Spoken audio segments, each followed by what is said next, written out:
네, 오늘의 사건 큐브 시작하겠습니다. 큐브 속 사건, 큐브 만나보시죠. 네, 오늘의 큐브는요, 무엇을 이라는 키워드를 가지고 왔습니다. 신종 코로나 바이러스와 관련된 내용 마찬가지로 준비했는데요. 진짜 소식들 접하기도 참 하루가 다르게 다양한 소식들이 쏟아지고 있는데 가짜 뉴스가 나돌고 있습니다. 이 가짜 뉴스 때문에 경찰이 유포자를 추적해서 엄벌할 방침인데요. 경찰 수사는 가짜 뉴스 생산 또 유포에 이어서 개인정보 유출 행위까지 전방위로 확대되고 있는 모습인데 어떤 법적 처벌을 받게 되는 건지 오늘은 허윤 변호사와 자세한 이야기 나누도록 하겠습니다. 어서 오십시오. 안녕하세요. 예, 저희가 매주 모시다가 신종 코로나 바이러스 때문에 사건 큐브를 자주 못하게 되는데 오늘은 아주 독립적인 주제입니다. 이 코로나 바이러스 때문에 사건들이 벌어지고 있다 한마디로. 그렇습니다. 그런 주제인데요. 가짜 뉴스가 양산되고 있다. 어떤 유형들의 가짜 뉴스가 지금 벌어지고 있는 겁니까? 일단 굉장히 다양한 유형의 가짜 뉴스가 양산이 되고 있는데요. 예. 일단 화면에서 나오겠지만 고등학생이 쓰러져서 병원에서 검사를 받아보니 예. 신종 코로나 양성 반응이 나왔더라. 예. 그런데 이게 지상파 뉴스에도 나왔다. 이러면서 이제 언론에 나온 것처럼 가장하는 유형이 있고요. 예. 그리고 요양병원에서 신종 코로나 바이러스 감염 의심자가 있었는데 네. 병원이 이를 신고하지 않더라. 이 병원 이름을 직접 언급하면서. 예, 그렇습니다. 그래요? 그러니까 이제 공익 제보를 가장한 유형이 있고요. 예. 그리고 세 번째로는 신랑이 공사를 하는데 실제로 중상자 3명이 있어서 공사를 쉰다. 지역은 어디다. 예. 이렇게 마치 정보 제공하는 것처럼 가장한 가짜 뉴스도 유행을 하고 있습니다. 예. 근데 이 3건 모두 허위 사실로 밝혀졌고요. 예. 지금 이 3명 모두 경찰에서 신원을 파악해서 수사를 하고 있는 상황이고요. 예. 경찰은 이외에도 오늘 이제 발표한 거에 따르면 28건을 조사를 하고 있는데요. 예. 이 중에서 8건의 피의자를 지금 붙잡아서 도대체 구체적인 혐의가 무엇인지를 예. 파악하고 있고요. 이외에도 예를 들면 마스크를 예. 독점해가지고 하는 사재기 행위라던가 예. 아니면 이 매점 매석 행위라던가 이런 것들을 전방위적으로 지금 수사하고 있는 상황입니다. 예. 이게 사실 지금 아주 동등한 선에서 비교를 하긴 좀 힘듭니다만 저도 메르스 사태 때 속보나 특보를 많이 다뤄봐서 기억을 하는데 그때 당시에 가짜 뉴스 제가 접했던 가짜 뉴스의 어떤 양이나 이렇게 좀 사건으로까지 불거질 만한 내용들이 많이 없었던 기억이 좀 있어서 물론 이제 SNS의 활용도가 그때 당시와 지금 당시와 또 비교를 해보면 지금이 훨씬 활발하기 때문에 이런 문제가 터질 수도 있겠습니다만 상황이 이렇다 보니까 지금 총리까지 정세균 국무총리까지 나섰다면서요? 예, 그렇습니다.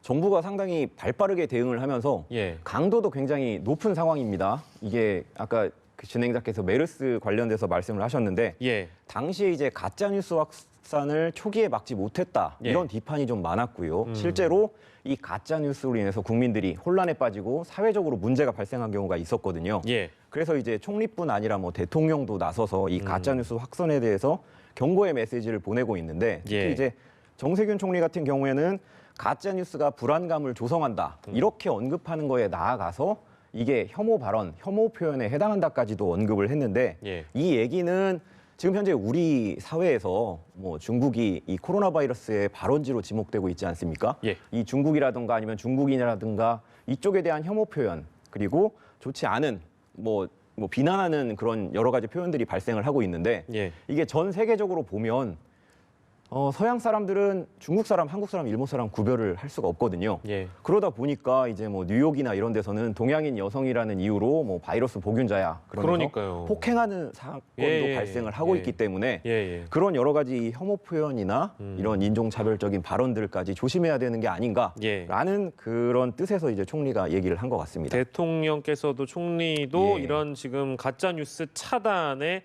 팔을 걷어붙이고 있는 상황인데 그럼에도 불구하고 가짜 뉴스가 너무 많이 쏟아져 가지고요.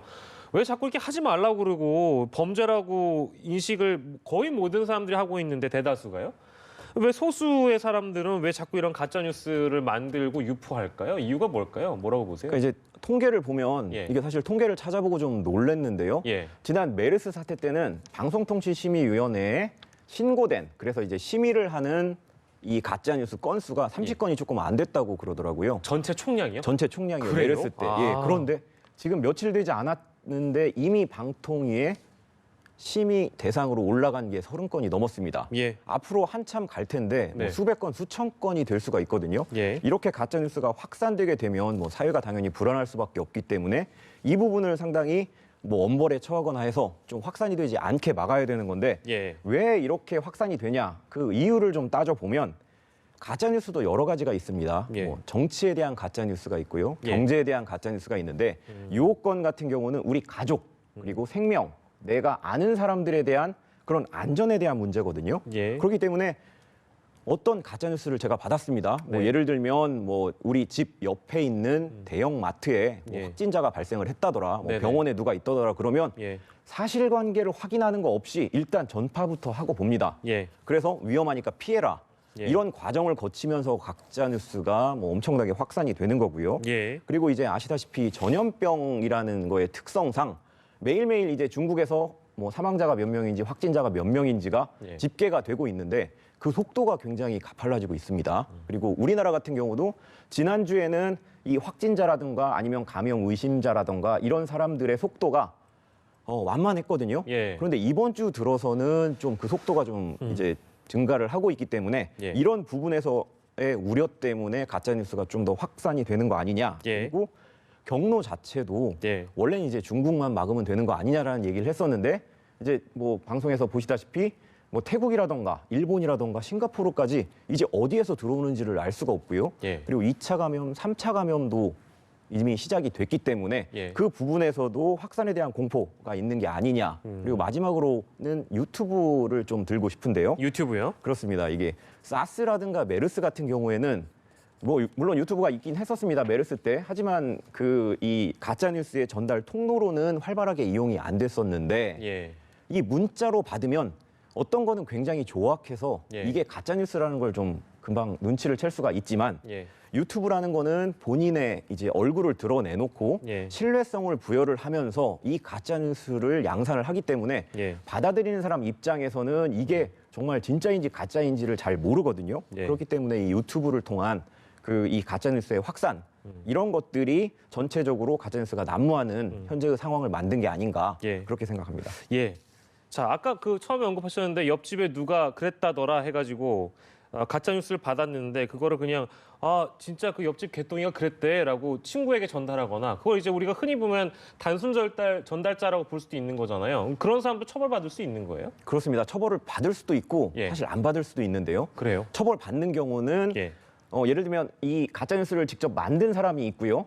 그 가짜 뉴스를 뭐 진짜라고 믿지 않고 예. 가짜인 걸 알면서도 예. 고의적으로 사회를 혼란에 빠뜨리게 하거나 아니면 예. 장난으로 고의적으로 유포를 했을 때는 이게 처벌이 가능한데 네. 사실 모르고 정말로 믿고 유포를 시켰다면 이게 처벌이 좀 어렵습니다. 왜냐하면 예. 이제 형법 또는 정보통신망법에 따르면 예. 고의범만 처벌을 하게 돼 있거든요. 예. 그렇기 때문에 이제 과실범은 이제 처벌 규정이 없어서 처벌을 하지 못하는데 예. 그렇다고 그래서 이제 완전히 안심할 수는 없는 게 예. 이건 형사적인 문제만 말씀을 드린 거고요. 뭐 민사적인 책임은 당연히 져야 되겠습니다. 고의 예. 또는 과실로 가짜 뉴스를 유통을 시켜서 허위 다른 사람의 명예를 훼손하거나 아니면 예. 뭐 업무를 방해할 경우에는 네. 당연히 이제 불법행위한 손해배상이 되는 거고요. 예. 그 경우에는 과실도 처벌을 하기 때문에 나는 뭐 몰랐다라고 하면서 전달을 했다고 해도 예. 손해배상 책임을 져야 되는 상황이 발생할 수 있습니다. 그 상황에 따라 뭐 물론 다 다를 수 있겠는데요. 그 고의냐 아니냐의 여부가 중요하다 그 말씀이잖아요. 그렇습니다. 그거 예. 어떻게 판단합니까? 사실 뭐 눈에 보이게끔 뭐 본인이 이제 나는 고의다, 나는 예. 과실이다 이렇게 얘기하진 그렇게 않을 안 하잖아요, 텐데 그러니까. 그렇습니다. 예. 그러진 않을 텐데 보통 이제 그 법원에 가게 되면 예. 이제 판사님이 고의와 과실을 구분하는 여러 가지 정황 증거들을 가지고 있습니다. 정황에 그리고 이게 따라. 예, 그렇습니다. 이 문자 메시지 자체가 전달되는 과정 중에서 예. 특정한 어떤 단어를 썼는지 어떤 상황에서 얘기를 했는지 종합적으로 판단을 하게 되면 이 사람이 정말 고의가 있었는지 아니면 진짜라고 믿고 과실로 전달을 했는지 예. 그 정도는 이제 법원에서 가려질 수가 있습니다. 정황 증거에 따라 좀 다를 그렇습니다. 수가 있겠습니다만 어쨌든 증거에 근거해서 판단할 일이다. 예. 경남에서 가짜뉴스 유포자가 처음으로 경찰에 검거됐는데 이분도 그렇다면은 당연히 가짜뉴스, 뭐 심각한 가짜뉴스를 유포를 했겠죠? 그렇습니다. 뭐 일단 그 간략하게 살펴보면 예. 신종 코로나 바이러스 환자가 예.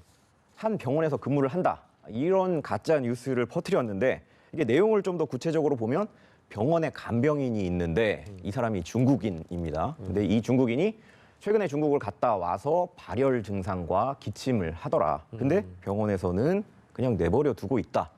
이런 가짜 뉴스를 이제 유포를 했고요.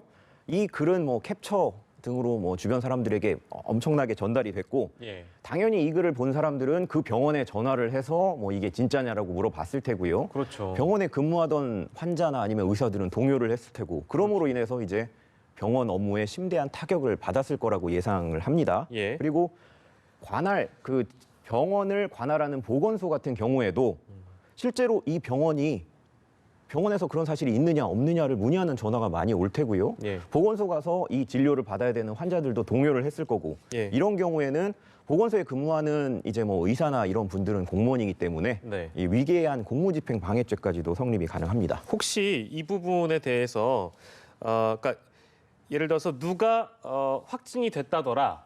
근데 그게 사실이 아니면 그게 어떤 부분에 있어서는 뭐 명예훼손이나 이런 부분까지 나아갈 수도 있고 병원으로 따지면 병원은 실제 그 환자가 발생하지 않았는데 가짜 뉴스가 확산되면서 병원이 실제 동요를 하고 업무에 방해가 된다면 그건 또 업무방해 혐의가 될 수 있는 거예요? 예, 업무방해 혐의가 되고요. 예. 뭐 허위 사실 적시에 의한 명예훼손도 되고 둘 다 되고요. 만약에 공무원 네네네. 이 보건소나 이런 곳에 있어서 경찰이나 쓸데없이 경찰이 출동하게 만들거나 예. 보건소의 그 공무 집행을 방해했을 경우에는 예. 공무 집행 방해도 되는 것이고요. 아. 그리고 또 별도로 만약에 이런 행위가 예. 이제 뭐 최근에는 어떤 공문서를 위조해서 예. 가짜 뉴스를 퍼뜨리더라고요. 예. 그 경우에는 공문서 위조죄까지도 가능합니다. 그런 것도 있습니다. 예, 그렇습니다. 그래서 이게 가벼운 죄가 아닙니다. 뭐 당연히 구속이 될 수 있고요. 예. 실형을 선고받고 한참을 감옥에서 보내야 될 수도 있습니다. 예. 굉장히 중대한 범죄입니다. 예, 실제 뭐 유튜버들이나 뭐 SNS를 통한 가짜 뉴스 확산이 너무 심해지고 사회적으로 문제가 되니까요. 이 부분에 대해서 저희가 좀 짚어봤고 마스크 사재기, 손 소독제 사재기 이것도 지금 수사 대상에 올라와 있다는 얘기가 있습니다. 어떻습니까? 예, 그렇습니다. 뭐 경찰은 지금 이제 수사를 하겠다고 하면서 예.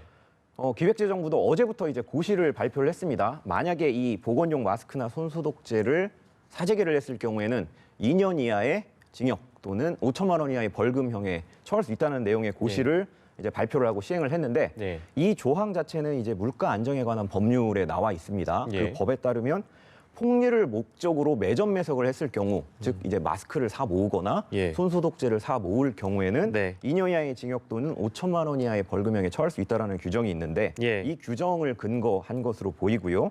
여기에서 나아가서 이런 마스크 등을 사 모은 다음에 담합을 해서 가격을 인상하거나 이랬을 때는 예. 당연히 이제 공정거래법상 불공정 행위에 해당되기 때문에 이 행위 또한 처벌이 될 수 있습니다. 그렇군요. 마스크 얘기까지 저희가 좀 나눠봤습니다. 가짜 뉴스와 마스크, 손 소독제 사재기 행위에 대해서 경찰이 행정력을 다해서 조사를 할 예정이다. 수사 대상에 또 올라 있다는 얘기까지 저희가 나눠봤습니다. 네, 오늘은 허윤 변호사와 사건 큐브 함께했습니다. 오늘 고맙습니다.